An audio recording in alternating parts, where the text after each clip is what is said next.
Concepción tiene 92 años y hoy recibe estas flores por ser el Día Internacional de las Personas con Edad, una ocasión perfecta para mimar y cuidar a estas personas que en muchas ocasiones están solas.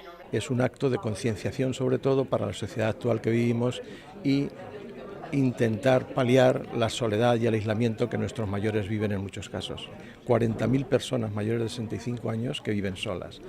Un 78% son mujeres y de las cuales 1 de cada 3 personas padece soledad.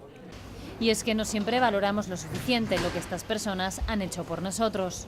Los mayores son nuestras raíces. A veces nos olvidamos un poco de ellos. Pensar que no son personas que han pasado a la inactividad, sino que tienen otras vidas, tienen sus preocupaciones, tienen también sus ganas de aportar su gran experiencia.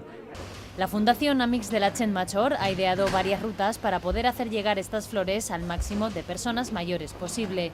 Lola es una de las voluntarias que ha llenado de felicidad los rostros de ellas y de ellos. Hoy estamos entregando, con motivo del Día Internacional del Mayor, estamos entregando una flor a nuestros mayores para que vean que nos acordamos de ellos y que, bueno, que están en nuestro corazón en cierta manera. Las personas mayores me aportan sobre todo experiencia, me aportan afecto, me aportan agradecimiento, me aportan muchísimos valores que a veces se olvidan. Un recorrido casa por casa donde el resultado ha sido más que satisfactorio. Me encanta. ¿Por qué? Porque me gustan mucho. Vienen a verme, me traen algún regalito. La gente muy buena.